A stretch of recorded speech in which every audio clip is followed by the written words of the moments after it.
जड़, चूंकि ये शरीर जड़ है, उसके अंदर आत्मा है, वो चेतन है। कहते हैं जितनी सारी चीजें हैं सब चैतन्य से ही भाषित हुआ है, यानी जड़ चेतन जगत के रूप में कल्पना है मात्र। सिर्फ एक ब्रह्म ही सत्य है, आत्मा ही सत्य है, और वो सिर्फ एक है, अनेक नहीं है।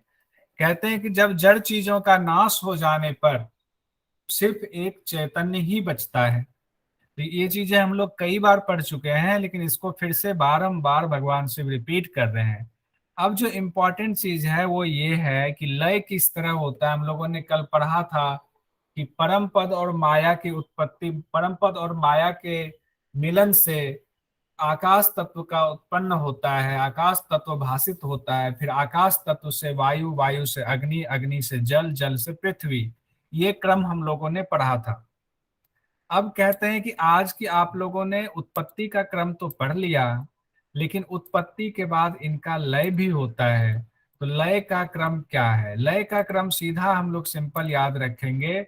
जो उत्पत्ति का क्रम ऊपर से है, लय का क्रम नीचे से जाएगा, तो वो क्रम हमारा कंप्लीट हो जाएगा। जैसे हमारा है पृथ्वी तत्व, तो पृथ्वी तत्व लय हो जाएगा, किसमें हो जाएगा पृथ्वी तत्व का लय? जल में। जल में हो जाएगा। पृथ्वी तत्व जल में लय हो जाएगा। और जल तत्व किस में लय हो जाएगा? अग्नि में। जल तत्व अग्नि में लय हो जाएगा। अग्नि किस में होगा? वायु। वायु में। और वायु? आकाश में। आकाश में। और आकाश तत्व उस माया अविद्या में लय हो जाएगा। उसके बाद क्या होगा? उसके बाद बताइए। यहाँ तक तो ठीक है, हमने बता दिया यहाँ तक ये है, और भगवान सिद्ध भी करते। उसके बाद क्या होगा? अब आकाश तत्व माया में लय हो गया, अब क्या पर होगा? ब्रह्म की प्राप्ति। पर ब्रह्म की प्राप्ति होगी उसको। इस रूप में बात सही है, लेकिन यहाँ इस रूप में कहा गया है कि बाद में वो माया भी जो है परम पद में क्या होता है? लीन। माया, माया लीन क्या हो होगा जाता। परम पद में? लय हो जाता है। लीन हो यानी जाएगी। गायब हो जाती है। यानी कि माया भी लीन हो जाता है, माया का भी लय हो जाता है परम पद में। यहाँ पर आकर के जानबूझ करके मैं रुका था, मुझे पता था यहाँ पर कंफ्यूजन होती है कि माया तक तो, क्योंकि कहा गया है कि परम पद प्लस माया, इसके संजोग से आकाश होगा, तो इसका मतलब माया कहीं अलग तो नहीं है। हालांकि सांख्य में कहा गया है अलग, प्रकृति को अलग, पुरुष को अलग कहा गया है, लेकिन शिव संगीता में कहा गया है कि माया भी जो है वो परम पद में उसका भी लय हो जाता है, उसका भी लीन हो जाता है। तो आप, अब दो तरह की बातें यहाँ आती है जिसको समझना बहुत जरूरी है। मेरे मन में भी पहले बहुत सवाल आता था इस बात को लेकर, इसीलिए मैंने सोचा इसको यहाँ चर्चा करेंगे कि जब माया को बाद में कहा गया, अभी हम लोग आगे पढ़ेंगे, माया त्रिगुणात्मक है, माया में सत रज और तम है। जब माया में सत रज तम है और माया जो है लीन हो जाते हैं परम पद में जा करके, तो इसका मतलब परम पद भी त्रिगुणात्मक होना चाहिए। लेकिन नहीं, परम पद को कहा गया है कि गुणातीत है, गुणों से परे है। तो आखिर ऐसा कैसे होता है कि माया जो है त्रिगुणात्मक है और परम पद जो कि माया उसमें लीन हो जाती है वो गुणातीत है? तो इसको समझने के लिए, हालांकि सही सच यही है, इसमें कोई संदेह की बात नहीं है, तो इसको समझने के लिए कहा गया है कि देखिए, जैसे सपोज कीजिए हम लोग पैदा हुए हैं, तो हमारे पिता हैं, पिता के पिता हमारे दादाजी थे या हैं, दादाजी के पिता परदादा हैं, परदादा के भी पिता छिरदादा बोलते हैं, मान लीजिए परदादा तक ही अगर हम लोग लेते हैं। अगर एक परदादा है, सपोज कीजिए कि परम पद हमारे परदादा हैं, अगर परम पद हमारे परदादा है और परम पद की हम एक एक सिर्फ कल्पना कर रहे हैं कि परम पद बड़े सात्विक हैं, अभी इनका गुण तो नहीं है, गुणातीत है, लेकिन हम लोग अपने परदादा को लेकर के एक कल्पना करते हैं, वो बड़े सात्विक हैं, उन्होंने आज तक कोई गलत काम नहीं किया, वो किसी को परेशान नहीं करते हैं, हमेशा सच बोलते हैं, हमेशा जो है ईमानदारी के रास्ते पर चलते हैं। यहाँ तक हमने उनकी एक कल्पना कर ली कि वो ऐसे थे या ऐसे हैं। अब आते हैं कि हम पृथ्वी हैं, हमारा जन्म हुआ और हम बन गए पृथ्वी। और क्या हुआ, किसी से झगड़ा हुआ और हमने क्या करा, किसी का मर्डर कर दिया। और जब हमने मर्डर कर दिया किसी का, तो हमें क्या हुआ, पुलिस ने पकड़ लिया और हमें जेल में डाल दिया, कहा कि ये तो बहुत गंदा आदमी है, ये तो जो है मर्डर है। अब मर्डर किसने किया? हमने। हम कौन? पृथ्वी। तो क्या पृथ्वी, यानी कि अगर परपोते ने मर्डर किया, मैंने मर्डर किया, तो क्या मेरे दादा उस मर्डर के भागीदार होंगे? नहीं होंगे, क्योंकि मेरे अंदर वो रजगुण आया या तमोगुण आया जिसकी वजह से मैंने गलत कार्य किया। लेकिन हमारे दादा, हमारे परदादा, उनके अंदर ये गुण नहीं था। लेकिन जब लय होता, हम निकले कहाँ से हैं? अपने परदादा से निकले हैं। हम जब लय होगा हमारा तो हम वहां जाकर मिलेंगे। लेकिन वहां मिलने का ये तात्पर्य नहीं है कि पुलिस आकर के परदादा को पकड़ेगी। यानी कि वहां से निकले हम जरूर हैं, लेकिन वो गुण हमारे अंदर है, उनके अंदर नहीं है। वो गुणातीत हैं। उसी तरीके से परम पद गुणातीत है, जबकि उनसे निकली हुई माया वो त्रिगुणात्मक है। पता नहीं मैं कितना समझा पाया। मैंने एक उदाहरण देकर के इसको समझाने की कोशिश की। तो एग्जाम की दृष्टि से ये पूछता है, पृथ्वी तत्व का लय किसमें होता है शिव संहिता के अनुसार? तो उल्टे क्रम में हम बढ़ते जाएंगे परम पद तक। पृथ्वी का जल में, जल का अग्नि में, अग्नि का वायु में, वायु का कहीं पर चिदा महाकाश भी कहा गया है, महाआकाश। तो आकाश में उसके बाद कहीं माया की जगह महामाया कहा गया है, और फिर माया जो है परम पद में लीन हो जाती है। अब माया को कहा गया है कि माया त्रिगुणात्मक है। इसके लिए 82 और 83 कहा गया है। पहले तो महामाया को जड़ कहा गया, और हम लोग सांख्य शास्त्र में भी जिन लोगों ने पढ़ा होगा वहां भी माया को क्या कहा गया है? प्रकृति कहा गया, और प्रकृति को जड़ कहा गया है। पुरुष को चेतन कहा गया। यहाँ भी महामाया को जड़ कहा गया है। और इस महामाया के गुण बताए गए हैं। महामाया के गुण बताए गए, त्रिगुणात्मक है। तो कौन कौन से गुण हैं इसके? सत्व रजस तमस। सत्व रजतम। हाँ, इसके 3 गुण बताए गए हैं।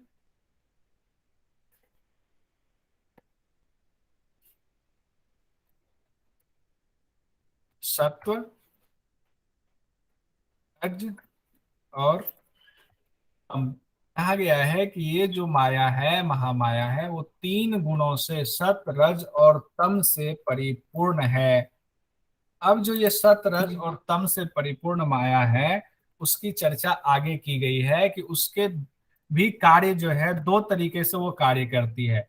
एक कार्य, महामाया के जो कार्य हैं वो 2 कार्य बताए गए हैं। एक कार्य बताया गया है, पहला कार्य क्या बताया गया है? कि वो विक्षेप वाला एक बताया गया है, और एक आवरण। आवरण और दूसरा बताया गया विक्षेप। इसको समझने की कोशिश करते हैं कि ये क्या है। कहा गया कि आवरण है का मतलब होता है किसी चीज को घेर लेना, वो आवरण हो गया। और विक्षेप करता है किसी चीज को डाइवर्ट कर देना, उसको या फैला देना, उसको कहते हैं विक्षेप करना। विक्षेप का अर्थ आवरण का है कि पहले इसने, महामाया ने आवरण बना लिया किसके? ब्रह्म के चारों ओर। और जैसे ही आवरण बनाया तो उसके बाद क्या हुआ? आवरण बनाने के बाद जो अब ब्रह्म था, उस आवरण के चक्कर में फंस करके उसकी रोशनी, जो एक ब्रह्म था, वो असंख्य ब्रह्म बाहर असंख्य रूप में विक्षेप हो गया उसका। तो जैसे सपोज कीजिए कि आप लोगों ने देखा होगा कि एक कटोरी अगर या एक गिलास में हम पानी रखते हैं, आधा आधा भरा हुआ, और उसमें एक पेंसिल डालते हैं, तो पेंसिल ऊपर जो दिख रही है और नीचे जो दिख रही है उसमें फर्क होता है, वो टेढ़ी दिखाई देती है पानी के अंदर। तो यहाँ कहा गया है कि एक ये है, ये अब यहाँ सपोज कीजिए कि ये हमारी आत्मा है, ब्रह्म है। अब इसको आवरण से ढक लिया माया ने, महामाया ने पूरा इसको अपने आवरण से ढक लिया। जैसे ही आवरण से ढका तो क्या हुआ? ये जो ब्रह्म है, जो आत्मा है, वो क्या है? प्रकाशक है, स्वयं प्रकाशक है, प्रकाशक है। अब इससे जो प्रकाश निकल रही है, वो प्रकाश क्या हुआ? इससे विक्षेप हो करके असंख्य रूप में बाहर भाषित होने लगा। तो इसी को 2 शब्द, 2 कार्य महामाया के कहे गए हैं कि आवरण एक तो ढक लिया, दूसरा विक्षेप। ढकने के बाद उसी ब्रह्म को, उसी को असंख्य रूप में भाषित कर दिया। यही इसका काम है। इसीलिए हमें ये सृष्टि असंख्य रूप में दिखाई देती है, जबकि वो है सिर्फ एक ही, सब ब्रह्म ही है। ये असंख्य रूप में भाषित हो जाता है। अब आगे कहते हैं, यहां तक हमारा 83 कंप्लीट हो गया, मुझे नहीं लगता है समझने में कोई दिक्कत हुई होगी। अब आगे कहते हैं, यहाँ 84 से 88 तक त्रिगुणात्मक माया जो अभी हमने पढ़ा, एक तो माया त्रिगुणात्मक है ये पढ़ लिया, 17 स्तंभ, उसके बाद उसके दो कार्य पढ़ लिए। अब कहा गया है कि इसका स्वरूप क्या है। अब ये स्वरूप से क्वेश्चन आता है, इसलिए ये बहुत इंपॉर्टेंट है, हम लोग इसको देखेंगे। इससे संबंधित सवाल कई बार पूछा भी गया है कि शिव संहिता के अनुसार बताइए, तमोगुण से जो प्रेरित, तमोगुण से जो, जिस माया में तमोगुण का प्रभाव ज्यादा हो उसका नाम क्या है, इस तरह से सवाल आता है। तो यहाँ कहा गया है कि जो माया, लिखते जाते हैं, जो माया तमोगुण से क्या है, छायावत, जिस पर तमोगुण का प्रभाव है, जिसमें तमोगुण ज्यादा है, हालांकि है तो तीनों तीनों ही गुण, लेकिन एक गुण क्या होता है हम लोग जानते हैं, कोई गुण कभी बढ़ता है कोई गुण घटता है, तो जिसकी प्रधानता होती है उस हिसाब से उस समय हमारा व्यवहार बन जाता है। कहते हैं कि जो माया उस समय तमोगुण से प्रभावित है, एक सेकंड, उसको क्या कहा गया, दुर्गा कहा गया है। ये है 84, एक सेकंड जरा पुस्तक में निकालता हूं। 84 कि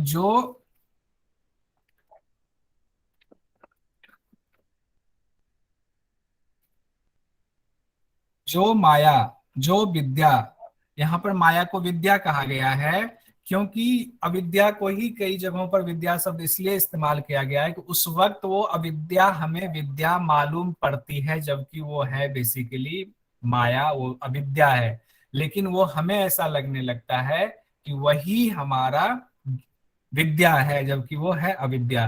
तो कहा गया कि जो माया तमोगुण से प्रेरित है, यानी तमोगुण की अधिकता है, तो उसको क्या कहेंगे, दुर्गा। इस माया में, यहां से क्वेश्चन आता है, 3 क्वेश्चन, तमोगुण की अधिकता है उसे कहेंगे दुर्गा। आपने बिल्कुल सही कहा, तो तमोगुण की अधिकता से उसका नाम हो गया दुर्गा। तो सवाल में आ जाता है कि तमोगुण की अधिकता होने से माया में जब तमोगुण की अधिकता, अब माया की जगह पर हो सकता है आपको विद्या या अविद्या दोनों दे दे, तो हम घबराएंगे नहीं, ये नहीं सोचेंगे अरे क्या लिखे, माया की जगह विद्या दे दिया या अविद्या दे दिया, उसमें तमोगुण की अधिकता आ गई, जैसे ही तमोगुण आ गया तो वो तो विद्या हो ही नहीं सकता, वो अविद्या ही होगी। लेकिन कहा गया कि विद्या में तमोगुण भर गया, तो क्या होगा, तो दुर्गा स्वरूप उसको कहा गया। इसमें आगे ईश्वर वाला भी जोड़ूंगा, लेकिन पहले तीनों गुण का देख लेते हैं। अब आगे कहा गया है जिस माया में तमोगुण की जगह अब कहा गया सत्व गुण, सत्व गुण की अधिकता हो तो उसे क्या कहेंगे, लक्ष्मी। लक्ष्मी। लक्ष्मी कहेंगे। यानी कि सत्व गुण में लक्ष्मी, सत्व गुण में क्या आ जाएगा, लक्ष्मी। अब इसी में जिस माया में रजोगुण की अधिकता हो, सरस्वती। सरस्वती कहा गया है। ये बहुत इंपॉर्टेंट है, इसको एकदम कंठस्थ कर जाइए, इसको भूलना नहीं चाहिए, यहाँ से हमारा सवाल पूछा जाता है। अब कहा गया है कि यहाँ पर दुर्गा की का अवतार हो गया, लक्ष्मी जी का अवतार हो गया, सरस्वती जी का अवतार हो गया, ये देवी हैं तीनों, और इनके साथ एक देवता भी जुड़े हुए हैं, तीनों के साथ एक एक देवता जुड़े हुए हैं। कहा गया उसी माया से जब चैतन्य आच्छादित हो जाता है, यानी कि ये अब माया कौन सी है, माया रूपी हो गई, दुर्गा माया रूपी हो गई। अब इनसे अगर चैतन्य आच्छादित हो गया, कहीं पर चैतन्य आच्छादित ना होकर के दूसरे शब्दों का भी इस्तेमाल किया गया है कि दुर्गा से ही उत्पन्न फिर कह दिया गया है, लेकिन कैवल्य धाम में कहा गया है कि जब इसी माया से जब चैतन्य आच्छादित हो जाता है तो दुर्गा से क्या बनता है, ईश्वर। लक्ष्मी से क्या बनता है, क्या बनता है लक्ष्मी से बताइए, विष्णु। विष्णु। और सरस्वती से ब्रह्मा। ब्रह्मा। अब देखिए ये दोनों ही चीजें बड़ा इंपॉर्टेंट है, इसको हम लोग ध्यान रखेंगे।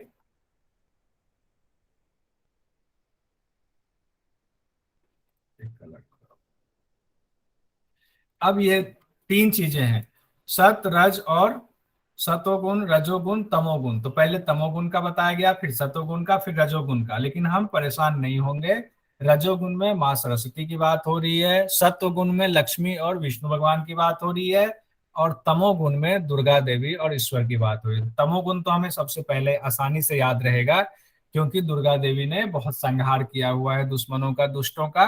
तो उससे हमें हो सकता है कि याद करने में आसानी हो। तो तम वाला याद करने में कोई दिक्कत नहीं होगी कि दुर्गा माता हो गई, आ गई, तमोगुण की अधिकता हो गया माया में। तो और दुर्गा माता है तो वहां ईश्वर जोड़ देना है। हालांकि ब्रह्मा विष्णु है, यहाँ पर ईश्वर शब्द का इस्तेमाल कहा गया है, लेकिन कई जगहों पर शिव भी कहा गया है। लेकिन शिव ने हम नहीं बोलेंगे, क्योंकि जब ईश्वर शब्द का इस्तेमाल किया है तो हम ईश्वर ही कहेंगे। वो अपनी व्याख्याकार की अपनी व्याख्या कई बार हो जाती है। अब कहा गया जिस माया में सत्वगुण की अधिकता हो, तो सत्वगुण हम मान के चलेंगे कि विष्णु भगवान उन्हीं के अवतार बार बार आते रहते हैं, हम उनको मान लेते हैं कि वो सतोगुण से परिपूर्ण है। तो लक्ष्मी और विष्णु को सतोगुण की श्रेणी में रख लेंगे। अब उसके बाद माता सरस्वती को, जो हमारी विद्या की देवी है, उनको रजोगुण की अधिकता से हम लोग मान लेंगे। याद करने के लिए अगर कोई और ट्रिक आपको लगे आसान है, आप उस ट्रिक का इस्तेमाल करके ग्रुप में भी शेयर करें कि इस ट्रिक से इनको याद करना है। ये हमारा यहाँ तक इंपॉर्टेंट पॉइंट था एग्जाम की दृष्टि से। अब आगे देखते हैं, आगे कहा गया है 87 नंबर में कि इस आदि जो सभी देवतागण हैं, मनुष्य हैं, जितने जड़ पदार्थ कहे गए हैं, ये सब आत्मा में ही लक्षित होते हैं, इसीलिए इसे अविद्या कहा गया। यानी हम लोग सब अविद्या जनित हैं, अविद्या की वजह से ही हम भाषित हो रहे हैं, नहीं तो वास्तव में सिर्फ एक ब्रह्म ही है। आगे कहा गया है 88 नंबर में इस तरह, ये सब एक एक दो दो लाइन देकर के निकल रहा हूं क्योंकि इतना इंपॉर्टेंट नहीं है कि इससे सवाल निकले। इस तरह विद्वान लोगों ने संसार की कल्पना की है। और कहा गया है तत्व अतत्व, यानी कि तत्व है, चाहे जड़ है, चाहे चेतन है, सब कुछ इसी आत्मा में ही होता है। उसके बाद 89 और 20, ये भी बहुत इंपॉर्टेंट नहीं है इसमें से, लेकिन देख लेते हैं हम लोग ताकि एक भी श्लोक छूटे ना। कहा गया है 89 में आत्मा ही हर चीज का प्रकाशक है। ये हम लोगों ने पहले भी पढ़ा हुआ था, क्योंकि जड़ है, जो जड़ है वो प्रकाशक हो नहीं सकता है, चेतन ही प्रकाशक होता है। तो आत्मा चेतन है, तो आत्मा हर चीज का प्रकाशक है। वो हम लोगों ने वहां माया वाले में भी देखा था।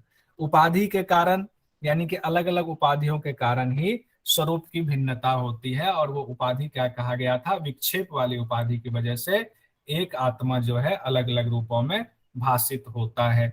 यहाँ तक भी हो गया। अब आत्मा की साधना के फायदे यहाँ पर सवाल निकलता है। इसमें कहा गया है 91 नंबर से सवाल निकलता है। 91 नंबर में कहा गया है कि जो योग साधक, अब हमने साधना शुरू की और योग साधना करते करते हमारी स्थिति ऐसी हो गई कि हम आत्मा के ज्ञान को जानने लगे, तो कहा गया है जो साधक आत्मा के स्वरूप, तो आत्मा का स्वरूप क्या है, सत चित आनंद ज्ञान स्वरूप और ज्योति स्वरूप। ये पांच चीजें कल हम लोगों ने पढ़ी थी। कहा गया है कि जो साधक आत्मा के इन स्वरूपों को अनुभव करता है, उसी को अब अनुभव कर रहा है, मतलब अब उन्होंने आत्मसात करने की कोशिश की, उस स्टेज तक पहुंच गया कि आत्मा का स्वरूप उसको भासित होने लगा। तो कहा गया है कि उसके साथ क्या होता है कि वो दुख से मुक्त हो जाता है। तो इसको लिख लेते हैं, जो साधक आत्मा के स्वरूप, और स्वरूप में यहाँ ब्रैकेट में लिख देते हैं सत चित आनंद, हालांकि यहाँ कम दिया गया लेकिन कल हम लोगों ने पढ़ा था ज्ञान स्वरूप, और क्या पढ़ा था एक और, ज्योति ज्योति स्वरूप। स्वरूप। ये आत्मा का स्वरूप बताया गया था कि जो इनको अनुभव, जो साधक आत्मा के स्वरूप को अनुभव करता है, उसके साथ क्या होता है, वो दुख से मुक्त हो जाता है। ये कहा गया। यहाँ से एक सवाल निकल सकता है कि जो साधक आत्मा के स्वरूप को महसूस करता है, उसके साथ क्या होता है, वो दुख से मुक्त हो जाता है। कौन से दुख से मुक्त हो जाता है, संसार रूपी दुख से मुक्त हो जाता है। इसके बाद आगे कहा गया है 92 नंबर में चित्त के द्वारा, इसीलिए चूंकि अब ये बता दिया गया कि आप ऐसे साधक है जिन्होंने आत्मा को आप जो है देखने लगे, आत्मा के उसमें आप अनुभव करने लग गए तो दुख से मुक्त हो गए। इसीलिए आपको आपके चित्त में आत्मा का ही हमेशा ध्यान होना चाहिए। यानी कि आप, भगवान शिव कह रहे हैं, आप अपनी आत्मा में, अपनी चित्त में आत्मा को ही धारण कीजिए। तो कहते हैं इसीलिए अपने चित्त में हमेशा आत्मा को ही स्थान दीजिए, आत्मा को ही धारण कीजिए। यहाँ तक कंप्लीट हमारा हो गया। अब आगे देखते हैं। अब देखिए, हम लोगों ने पंच महाभूत को पढ़ लिया हुआ था कि कैसे कैसे पंच महाभूत की उत्पत्ति हुई। अब इसमें कहते हैं पंच महाभूत की उत्पत्ति तो आपने देख लिया, अब बताओ कि ये शरीर कैसे बना। पंच महाभूत में तो आकाश है, वो तो पूरे ब्रह्मांड की बात की गई है, लेकिन वो तो पूरा एक ब्रह्मांड है। छोटे छोटे उसमें जो पिंड हो गए, जो ब्रह्मांड स्वरूप है, उस पिंड की कैसे उत्पत्ति हुई और उसका कारण क्या है। उत्पत्ति हुई तो ठीक है, चलो उत्पत्ति हुई, लेकिन उत्पत्ति हुई क्यों। जब एक बार हम ब्रह्म बन गए, हमें मुक्ति मिल जाती है, तो फिर ब्रह्म भी आ जाता है, ऊपर बता दिया गया है। तो अब हम लोग क्यों बार बार आते रहते हैं, तो उसके लिए कहा गया है 93 नंबर में पहले थोड़ा सा समझाया गया है कि ये शरीर कैसे बनता है। ये जीव का जो हमारा शरीर है वो हमारे पिता से बनता है, ऐसा कहा गया है। कहा गया है पिता के अन्नमय कोष से। तो यहाँ से सवाल आएगा कि पिता के किस कोष से हमारा शरीर बनता है। पिता के अन्नमय कोष से हमारा शरीर बनता है। यहाँ हो गया, ये वाला इंपॉर्टेंट था। तो पिता के किस कोष से हमारा शरीर बनता है, तो पिता के अन्नमय कोष से हमारा शरीर बनता है, भगवान शिव कहते हैं। फिर भगवान शिव इसमें एक बात और जोड़ते हैं कि अन्नमय कोष से शरीर तो बन गया, लेकिन उस शरीर में जो जितने तत्व हैं वो पूर्व जन्म में जो आपके कर्म रहे हैं, पहले के जन्मों के कर्म के अनुसार ही आप जो है शरीर आपका धारण होगा। गोरा होगा, काला होगा, कि आप विकलांग होंगे, आप क्या होंगे, आप गरीब घर में पैदा होंगे, अमीर घर में पैदा होंगे, वो सारा कुछ क्या होगा, पूर्व जन्मों के कर्मों के अनुसार आपका शरीर इस धरा पर अवतरित होगा। शरीर धारण करता है। वो जीव जो है, वो जीव रूपी शरीर जो है, जिस घर में वो चेतन आएगी, उसके स्वरूप की व्याख्या की गई है कि वो आपके पूर्व जन्म के अनुसार आपका शरीर होगा। कि दिव्य शरीर है, कि विकलांग शरीर है, सुंदर है, गोरा है, काला है, गरीब घर में है, अमीर घर में है, ये दो चीजें आगे अन्नमय कोष से और आपके पूर्व जन्मों के कर्म के अनुसार। यहां तक तो ठीक है। अब भगवान शिव कहते हैं कि जब पूर्व जन्म के कर्म हैं, चाहे वो कर्म अच्छे हो चाहे बुरे हो, कर्म या तो अच्छा होगा, अच्छा कर्म किया होगा हमें फल अच्छा मिलेगा, खराब किया होगा खराब मिलेगा। कहते हैं चाहे अच्छा कर्म हो चाहे बुरा कर्म हो, उसके फल चाहे अच्छा हो चाहे बुरा हो, उसी फल को, कर्म के फल को भोगने के लिए, कर्म के फल को भोगने के लिए ये शरीर मिला है। तो यहाँ से तीसरी बात भी निकल गई कि शरीर हमें क्यों मिला है, तो पूर्व जन्मों के कर्म को भोगने के लिए हमें ये शरीर मिला है। 3 सवाल यहाँ से निकल गए। किसी बड़ा इंपॉर्टेंट है, कई सवाल निकल जाते हैं। अब 3 सवाल यहाँ से हमारा निकल गया। अब 94 नंबर में कहते हैं भगवान शिव, तो इसी वाले को आगे 93 वाले को ही आगे बढ़ाते हुए कहते हैं कि नाड़ी के जाल से जो गुथा हुआ ये हमारा शरीर है। नाड़ी, कितनी नाड़ियां बताई गई है शिव संगीता में? 3.5 लाख। 50,000। 3.5 लाख। कहते हैं 3.5 लाख नाड़ियों से गुथा हुआ जो ये सप्त धातु का शरीर है, मांस, हड्डी, मज्जा इत्यादि से बना हुआ, वो भोग का घर है। ये शरीर भोग का घर है। और भोग कैसा? दुख भोगने के लिए आया हुआ है। तो शिव संगीता में कहा गया कि अच्छे कर्म हो चाहे बुरे कर्म हो, उसको भोगना दुख को भोगने के समान है। तो ये शरीर पर लिख ही दिया, दुख भोगने के लिए आया है, बना है। और क्यों बना है तो ऊपर बताया गया है, पूर्व कर्मों की वजह से बना है। अब आगे कहते हैं 95 नंबर वाले श्लोक में कि ब्रह्मा द्वारा पंचभूतों का शरीर सुख दुख का भोगार्थ माना गया। उसी बात को एक और आगे बढ़ा गया है कि ब्रह्मा भगवान ने जो पंचभूत आपकी उत्पत्ति हुई, जो ब्रह्म से कहा गया माया के बाद कहा गया, उसका जब संगम हुआ तो ये शरीर जो बना, कहते हैं हमारा शरीर पंच महाभूत से बना हुआ है, तो ये पंच महाभूत रूपी शरीर भोगार्थ माना गया है, चाहे वो अच्छे भोग के लिए हो चाहे वो बुरे भोग के लिए हो। अब 96 नंबर में उसी को बारंबार अलग अलग तरीके से भगवान शिव समझा रहे हैं कि किसी भी तरीके से तो तुम्हारी बात समझ में आ जाए, मेरी बात तुम्हारी अब उस चित्त में, उस बुद्धि में। अब आगे कहा गया कि थोड़ा सा और सुन लो, यहां तक तो हमने व्याख्या कर दी। अब मैं बताता हूं रज और बिंदु के बारे में, उससे भी से शरीर का कैसे संयोग हुआ है। तो कहते हैं यहाँ बिंदु और रज की बात की गई है। इसको थोड़ा सा, ये भी थोड़ा इंपॉर्टेंट है, इससे भी सवाल कई बार आ जाता है बिंदु और रज को, इसीलिए इसको ठीक से देख लेते हैं। कहा गया है बिंदु और रज। बिंदु कहते हैं बिंदु मैं ही हूं, मतलब शिव, बिंदु को शिव कहा गया है, और रज को कहा गया है शक्ति। बिंदु को क्या कहा गया है, शिव, और रज को क्या कहा गया है, शक्ति। तो इसको यहाँ ध्यान रखेंगे। सर ये श्लोक का नंबर क्या है? ये है 96 नंबर का, बिंदु शिवो रजः शक्ति। ठीक है, 96 आपकी जो पुस्तक है उसमें हो सकता है कि श्लोक आगे पीछे होगा, मैंने कहा था ना किसी में संख्या कम ज्यादा है तो उसको देख लीजिएगा। यहाँ पर ये वाला है, ये देखिए, बिंदु बिंदु शिवो रजः शक्ति वाला। ठीक है, उसमें श्लोक नंबर देख लीजिएगा कौन सा है। ये है कैवल्य धाम की पुस्तक के अनुसार, हमने थोड़ा सा आगे पीछे। तो बिंदु को शिव कहा गया है और रज को शक्ति कहा गया है, ये हम लोग दिमाग में बिठा लें। बिंदु शिव है, रज शक्ति है, 2 बार 3 बार मन ही मन इसको रिपीट कर जाए।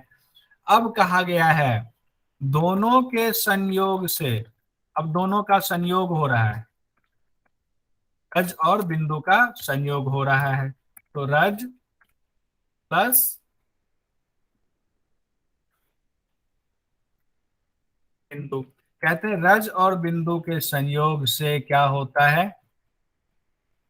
क्या होगा, जर रूपी जो ये माया है, ये माया, अब यहाँ पर रज और बिंदु का संयोग हुआ तो अब जर रूपी माया जो है वो स्वप्न की तरह, जैसे हम लोग स्वप्न में जो चीज नहीं होता है उसको भी देख रहे होते हैं, तो कहते हैं स्वप्न की तरह, भ्रम की तरह, झूठ की तरह, मिथ्या की तरह संसार के रूप में प्रकट हो जाती है। रज और बिंदु से जर रूपी माया संसार रूप में प्रकट हो जाती है,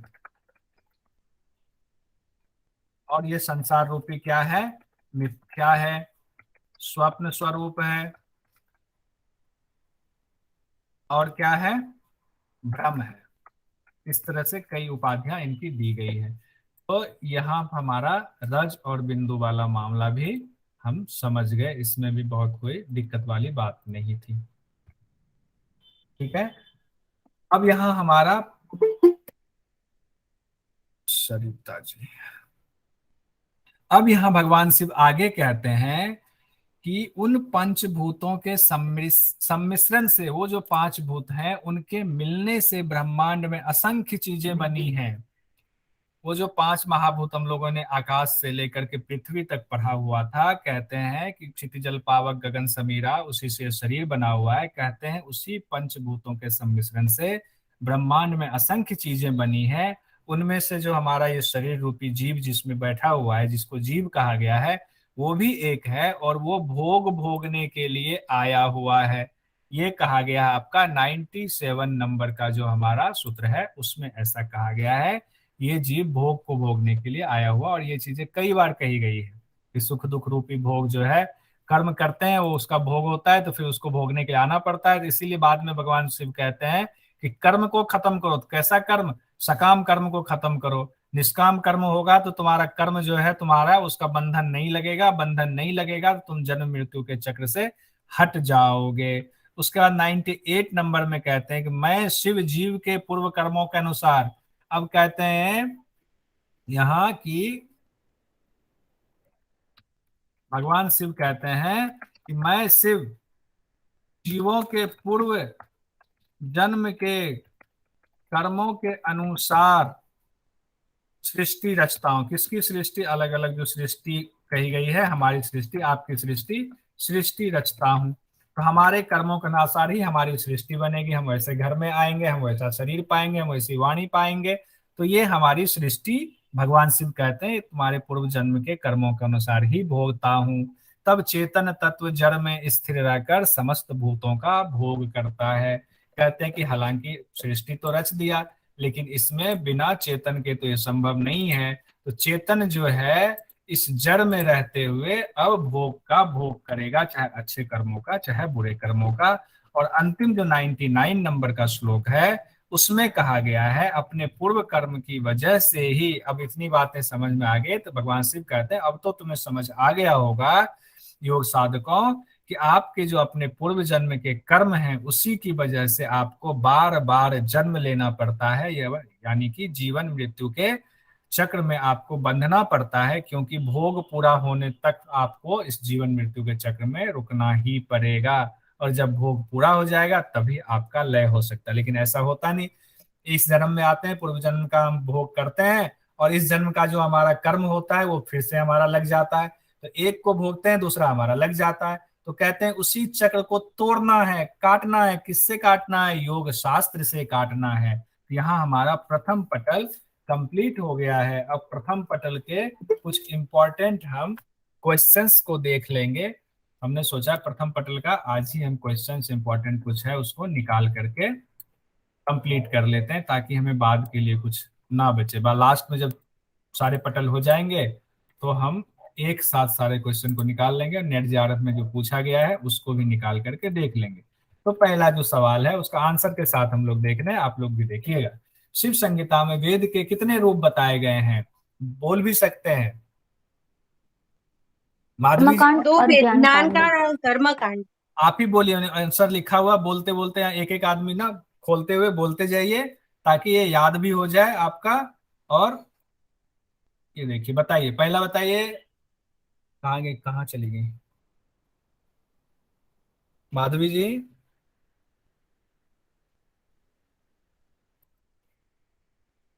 माधवी जी बोलिए पहला। शिव संहिता में वेद के कितने रूप बताए? हाँ, शिव संहिता में वेद के कितने रूप बताए गए हैं? 2 रूप है, कर्म कांड एवं ज्ञान कांड। ठीक है, डॉली जी अगला बताइए, अगला पढ़िए आप। शिव संहिता में किसे सर्वश्रेष्ठ मत बताया गया है?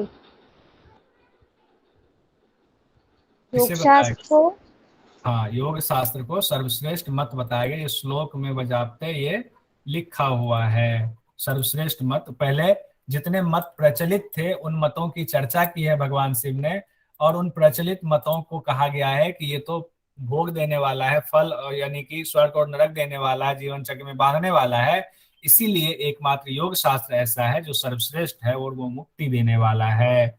पुष्पा जी अब अगला अगला आप पढ़िए।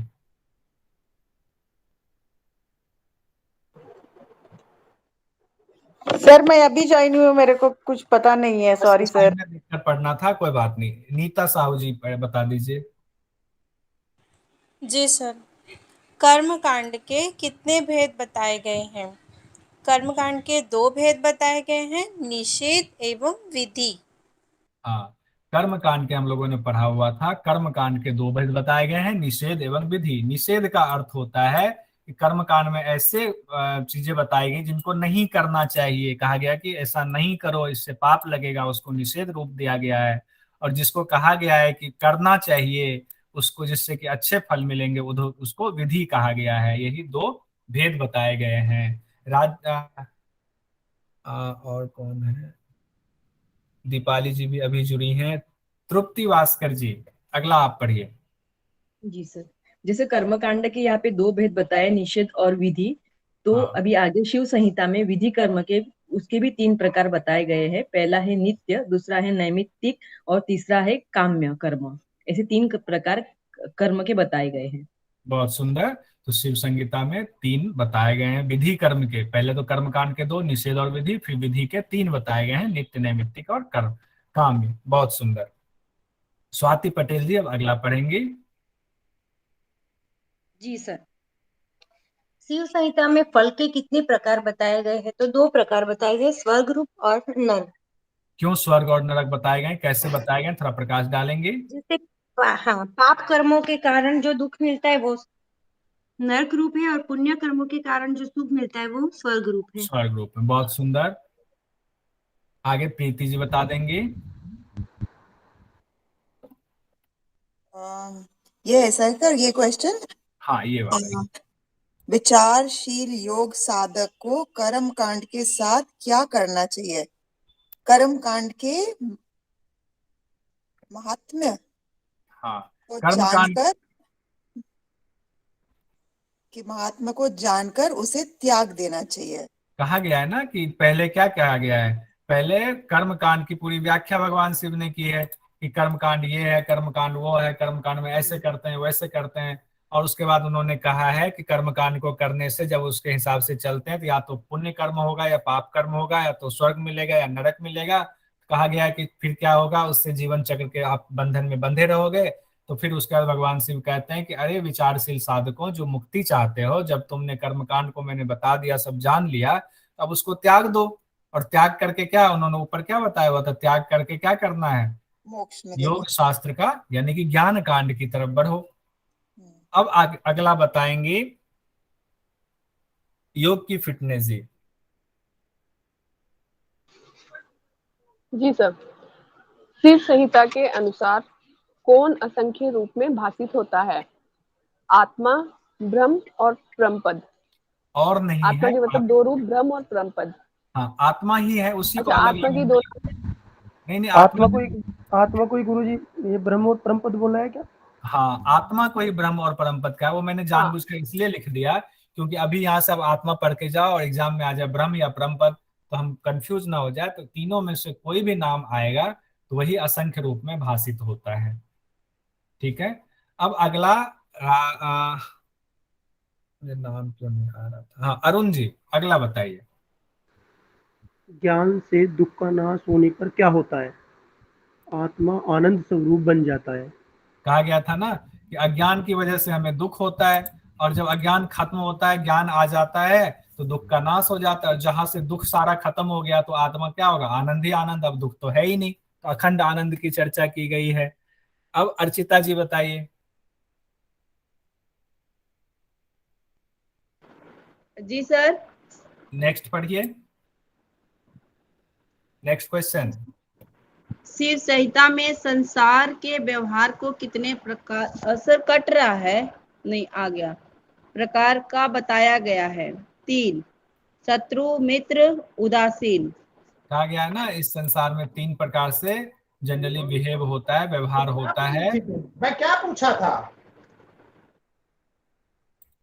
उसमें है 3 प्रकार से, शत्रु, मित्र और उदासीन। ठीक है।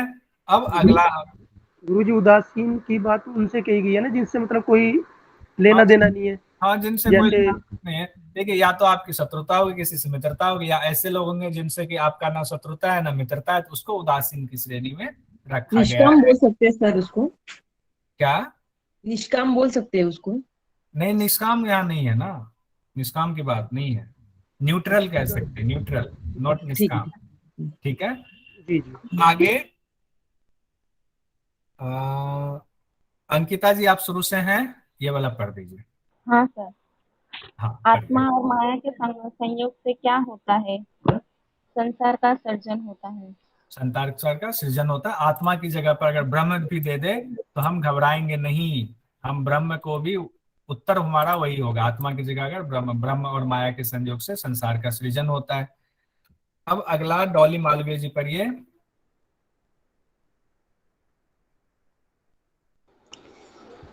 ब्रह्म के तेज से कौन सा भूत उत्पन्न होता है?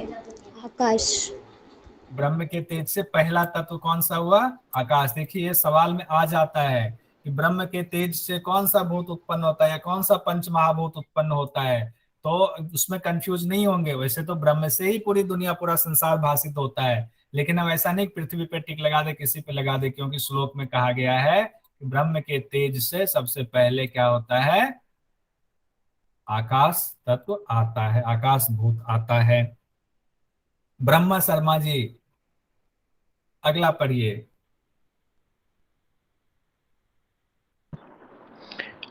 आकाश महाभूत का गुण क्या है? शब्द। शब्द है। तो बाकी के आकाश भी गुण आकाश आकाश महाभूत। आकाश से कौन सा भूत उत्पन्न होता है? वायु। नहीं, पहले आकाश महाभूत का गुण जो शब्द हम लोगों ने पढ़ा, तो बाकी कोई बता दीजिए, बाकी के भी गुण बता दीजिए जरा। आकाश। आकाश महाभूत का गुण शब्द है, तो हाँ।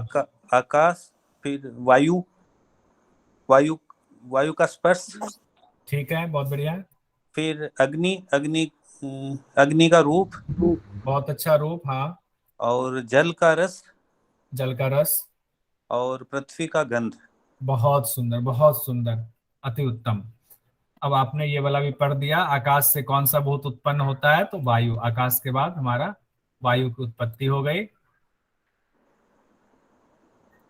अब अगला पढ़ते हैं। अब इसमें हमने जानबूझ करके नहीं लिखा हुआ है। अब ये पूनम जी बताएंगे, पृथ्वी महाभूत कितने गुणों से संपन्न है? कुल गुण बताइए। सर 5 गुणों से संपन्न है। कौन से? आकाश, वायु, अग्नि, जल, इन चारों से। हाँ, इन चारों से। पक्का? जी सर, जी सर। आपने कहा 5 गुण, तो 4 कहाँ से आ गया? एक पृथ्वी का गुण बोल दिए थे सर।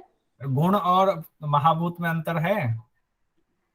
हाँ है। जी सर, वो तन्मात्रा है सर, उसका गुण।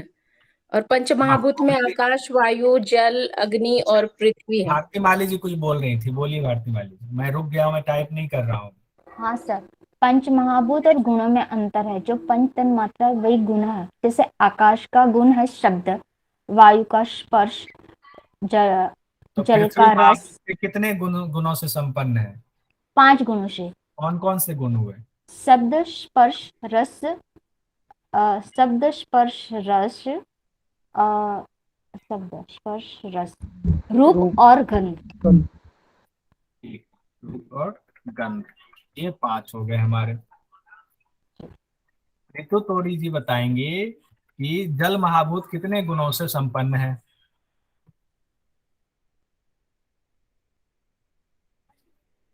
ऋतु जी। गुरुजी मैं बताऊं? बताइए। आकाश, वायु और अग्नि।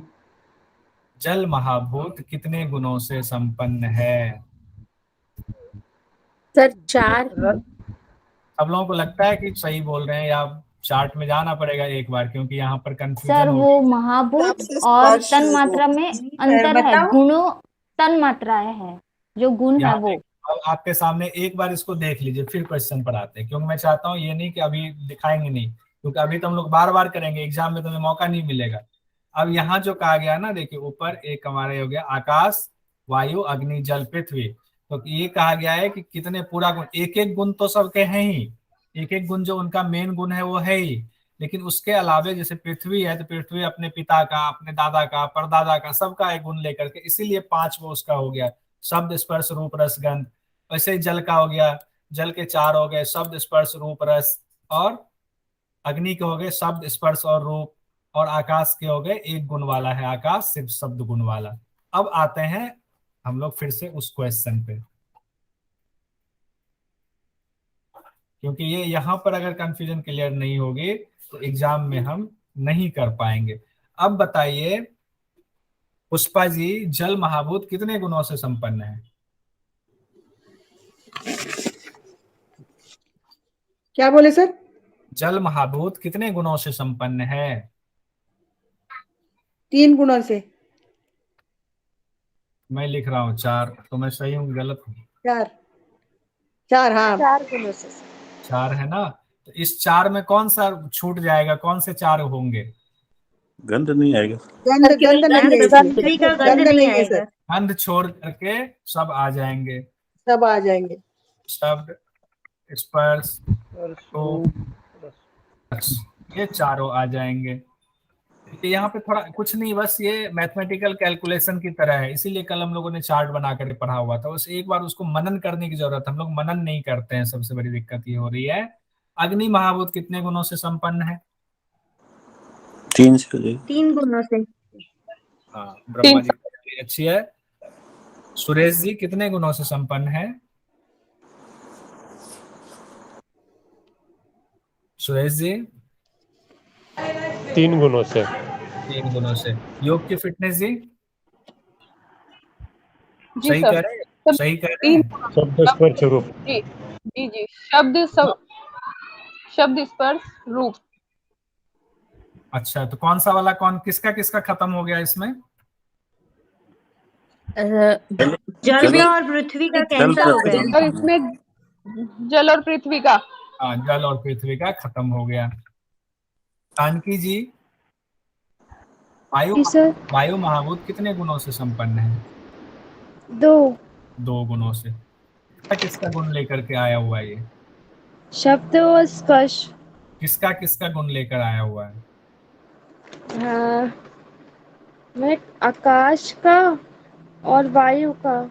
हाँ, तो वायु का, आकाश का हो गया सब, वायु का हो गया स्पर्श। तो ये स्पर्श तो इसका खुद का है और एक आकाश से उत्पत्ति हुई है, तो इसने अपने पिता का लिया, शब्द लिया।